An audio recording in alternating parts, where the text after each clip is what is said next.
अपनी बेटी का कातिल चाहती हूँ जिसने इतनी बेरहमी से उसका कत्ल किया है। और उसका गला था यहाँ से काटा हुआ था चाकू के साथ, और उसके चेहरे पे एक रेत का वो सीमेंट का जो बैग होता है उसके चेहरे पे ढका हुआ था। लड़की गला काट ही रखा था, फिर हाथ किसी ने लड़की के साथ लगाया नहीं, तो जब तक पुलिस जब यहाँ से तो वो इसी तरह, लेकिन उसको इतना ही सा उसके चेहरे ही पे डाला गया था, सीमेंट का एक बैग उसके चेहरे पे डाला गया था।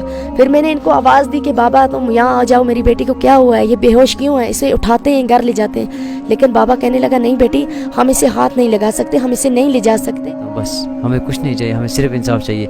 जो आज मेरे साथ हुआ अल्लाह न करे और किसी के साथ ना होना चाहिए। अस्सलाम वालेकुम नाज़रीन, हम अभी मौजूद है कुपवारा के लोलाब इलाके में, जहाँ कल रात कमसिन बच्ची का कत्ल किया गया, बेरहमी से कत्ल किया गया। हम उसकी वालिदा अभी हमारे साथ मौजूद है। क्या हुआ था कल रात? जी अभी इफ्तियार में 20 मिनट थे, वो अंदर से बाहर निकली। पहले मेरा शौहर कहने लगा कि मैं जा रहा हूँ, मुझे टायर को पंचर हुआ है, मैं पंचर निकालने जा रहा हूँ। मैंने उसको बोला ठीक है जा रहे हो तो जल्दी लौट कर आना। फिर उसके बाद मेरी बेटी पीछे निकली, कहने लगी पापा मुझे 5 रुपए दो। उसने निकाले 5 की बजाय उसे 10 दे दिए। कहने लगा बेटी लगे, वो कहने लगी पापा मैं आपके साथ जाऊँगी। फिर उसने कहा नहीं बेटी मैं देर से लौटूंगा, मैं तुझे नहीं ले जाकर, मैं तुझे साथ में नहीं ले जा सकता। फिर उसने पैसे दिए और वो चला गया। ये बाहर निकल गई। मैं इफ्तियार के टाइम में लग गई। मैंने बोला अभी यहाँ बाहर खेलती थी, खेलती खेलती नीचे अंकल के घर में जाएगी और उसके बाद लौट आएगी। फिर वो हम इफ्तियार करने लगे। जब चाय पिया तो बेटी कहीं नहीं आई। फिर उसका छोटा अंकल जी के बेटे, आपने उसको ढूंढने की कोशिश नहीं की पहले? जी पहले नहीं की। मैंने बोला हर रोज़ बाहर जाती है, लौट आती है, आज भी लौट आएगी। फिर आया छोटे मेरे अंकल जी के बेटे का बेटा, छोटा सा है वो जो ये है सामने, ये आया। ये कहने लगा मेरे देवर को कि अंकल जी आप मुँह धोएं, हम नमाज के लिए जा रहे हैं। तो जी गए। फिर ये आया हमारे में, इसको पूछा कि बेटा कहीं उज़्मा नीचे तो नहीं? ये कहने लगा नहीं भाभी उज़्मा नीचे नहीं है। फिर मैंने मामा जी के घर में भी आवाज़ लगाई, मैंने उनको भी बोला कि उज़्मा कहीं उज़्मा आपके घर में तो नहीं है? वो कहने लगी नहीं भाभी यहाँ पे उज़्मा नहीं आई। फिर मैं रोने लगी, चीखने लगी, चिल्लाने लगी, तो सारा मोहल्ला इकट्ठा हो गया। फिर मोहल्ले वाले आए तो मेरे साथ वो ढूंढने के लिए आगे चल पड़े। यहाँ शेख मल्ले के 4-5 घर हैं, मैं वहाँ पे भी गई। और वो उस साइड में भी 2-3 घर रहते हैं, खटाना मल्ला, मैं वहाँ पे भी गई। मैंने ढूंढा लेकिन मुझे बेटी कहीं पता नहीं चला। ढूंढते ढूंढते वो कोई जगह नहीं हमने छोड़ी जहाँ हमने अपनी बेटी को ढूंढा नहीं पहले।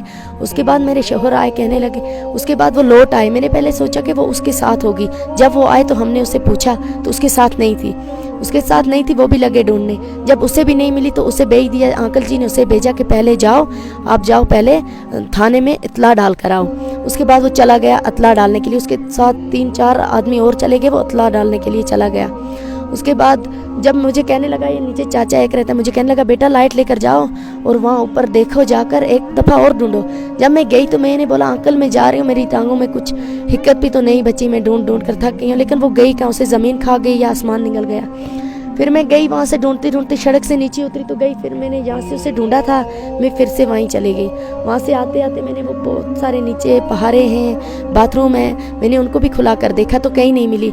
उसके बाद एक अंकल जी का पहाड़ा था, मैंने बोला देखो मैंने हर जगह कोशिश की, तसल्ली की, मुझे नहीं मिली, अब मैं इस पहाड़े में भी देखकर कोशिश करती हूँ। जब मैंने लाइट डाली तो मुझे अपनी बेटी के पाँव पे नज़र पड़ी। कहाँ पे आपको नजर पड़ी? जी एक शेड में थी मेरी बेटी, जो अंकल का शेड है ये नीचे, उस शेड में पड़ी नज़र मुझे बेटी के पाँव पे। मैंने अपनी बेटी का पाँव देखा और उसका गला था यहाँ से काटा हुआ था चाकू के साथ, और उसके चेहरे पे एक रेत का वो सीमेंट का जो बैग होता है उसके चेहरे पे ढका हुआ था।